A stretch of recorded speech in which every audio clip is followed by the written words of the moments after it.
This is another sketchbook exercise I wanted to share, but instead of just showing kind of a sped up version of it, I thought we would go through it in real time. And for this study, I am actually going to use some Arches oil paper, and I'm going to use oil paints because these are the paints that I love the most, even though they are not ideal for a sketchbook because they take a while to dry. And if you close the page, it's just going to stick. It's going to mess up the painting. But what I often do is I'll do little studies on these pieces of Arches oil paper that I cut down to size, and then I'll just tape them inside the sketchbook, and I can make notes or sketches or things around it. So that's what I'm going to do. Just keep in mind that with a sketchbook, you always can just add little bits and pieces of things that you paint that are not necessarily directly in the sketchbook. So I'm going to do a study of this still life. This is one that I want to paint, and doing a little study of it can just kind of help me prepare for that and think through some of the choices I want to make. To help in drying time, I'm using a bit of Galkid, and I'm adding that to the oil paint, and that helps to speed up dry time. So I have a little puddle of it that I'm going to use as a medium. And the exercise that I'm going to do is I'm going to limit the amount of times I can touch the paper with the brush. So every time I touch it counts as one. And I think for this one, I'm going to try to do it in 30 touches. I may increase that to 45, but if you're doing this exercise, you don't want to give yourself too many because then you start fiddling, and you want to be economical with it, but also reasonable. So I feel like we'll start with 30 and then I'll see how it goes from there. So I'm going to start with the asparagus. So on my palette, I have ultramarine blue. This is Old Holland yellow brown that I'm going to mix with it. And I'm just going to kind of get a good green that can sort of represent all of the asparagus, which clearly this is more than one color. We've got whites, purples, very yellow green, mid-tone greens, back to some purples. So we're just going to try to find something that will be a good representation.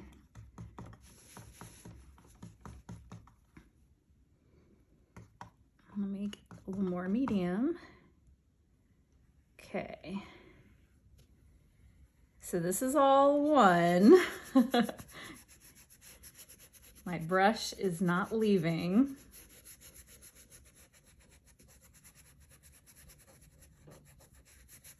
Okay. So there's one.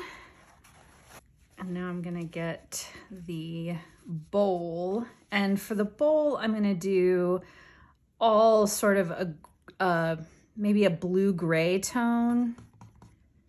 So I'm doing ultramarine blue. I'm using Flake White Replacement by Gamblin, which is a replacement for lead white, which lead white has lead in it.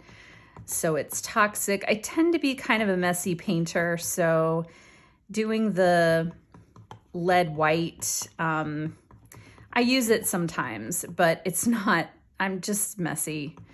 So I use the Flake White Replacement. And I've been using that more because I feel like titanium white makes my paintings way too chalky. All right, so I'm gonna make this even a little bit lighter. Titanium white is very opaque. And when you get to the lead whites, they're just much more delicate. The tinting strength isn't as great. And I've come to really like and appreciate those more. Okay, and then we're gonna get the bowl. Oh, it's not a very good shape. Let me try to fix that a little bit.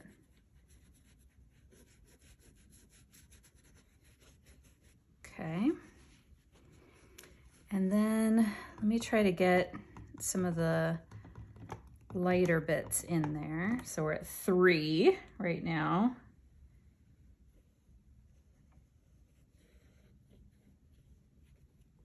before. Okay, I'm gonna make the background a little bit darker, a little bit more of kind of a blue-green, and I'm using Vasari Bice and then mixed with Yellow Brown by Old Holland. And maybe a little more ultramarine blue and a little more yellow brown. Okay, can we do this in one stroke? I don't know. Let's see.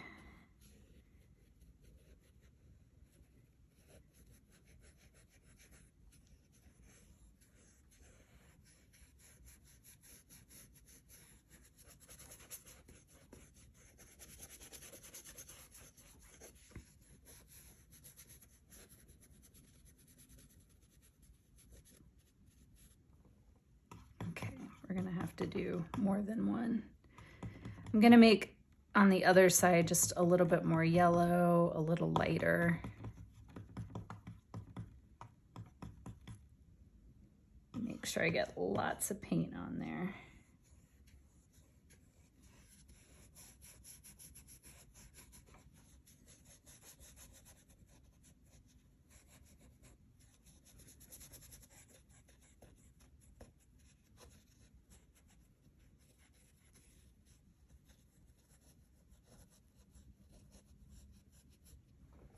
Okay, now let's get the shadow of the bowl. And so I'm using ultramarine blue and burnt sienna to mix up kind of a warm gray.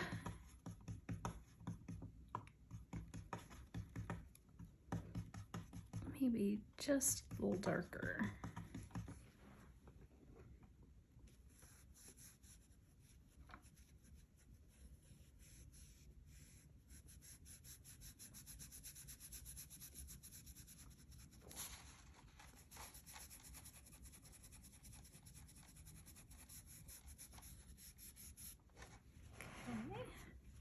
So what do we have? 1, 2, 3, 4, 5. Okay, we're doing good. Let's make the foreground a little bit lighter here.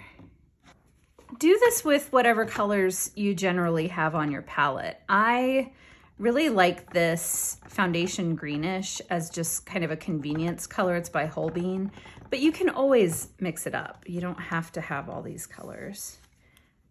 Okay.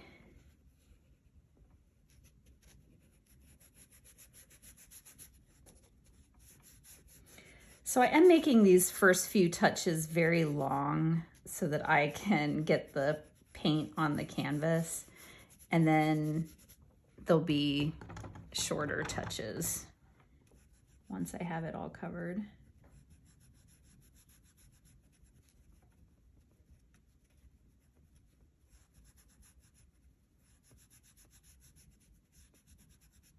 Okay, so we've got that basically covered, and now I need to go back and kind of add the nuances here. So we have 1, 2, 3, 4, 5, 6, 7 touches.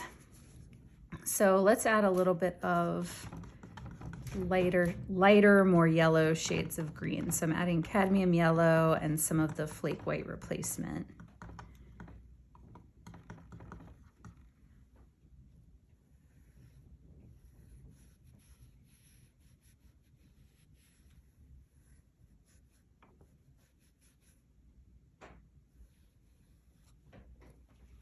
Okay.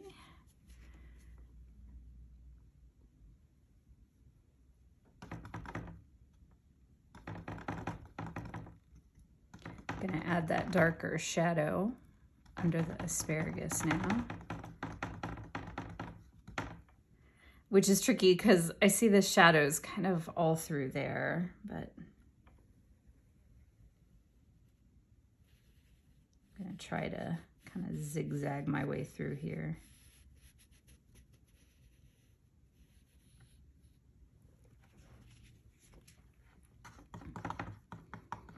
Okay, and then we'll try to put some more. Oops, hold on.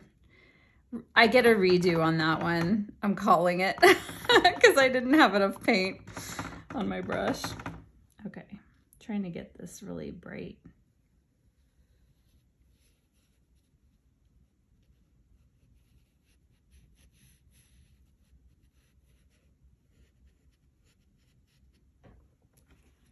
Okay.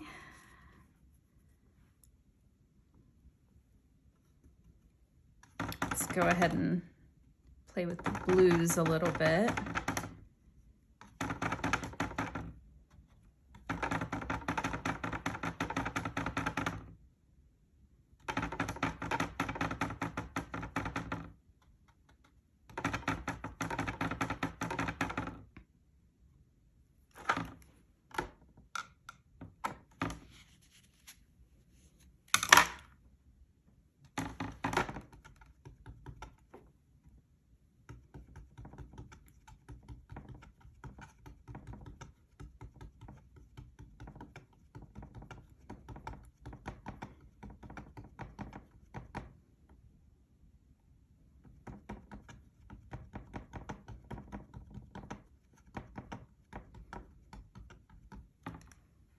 Okay, I think we're at 9.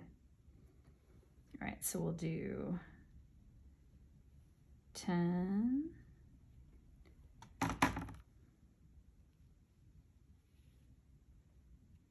11,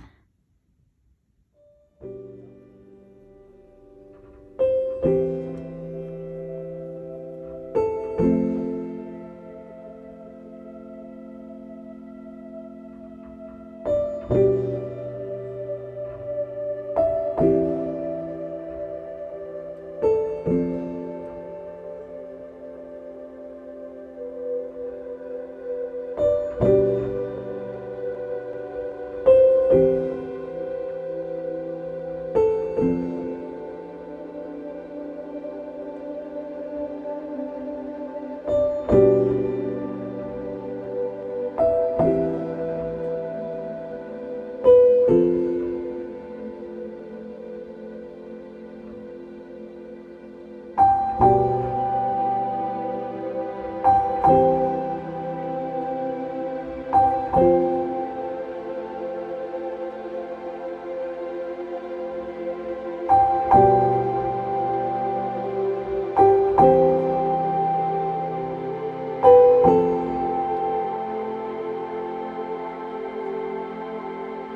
Okay, so there we go. I think that ended up being 36. I started to get quiet because I was losing count, and I couldn't talk and paint at the same time when it came to this. It took a lot of concentration, but I'm really happy with how it turned out, actually, and it gives me kind of a good sense of the direction I would want to go with the painting, and it also gives me some idea of places that might be troublesome or places that I'm excited about. Like, I'm actually really excited about, purple is not quite my color, so I love that I was able to get this kind of purple gray, and it's still red as that purple color in asparagus. So I will wait for that to dry, and then I'll tape it into my sketchbook and write a little note about what this painting was and what this exercise was for my sketchbook.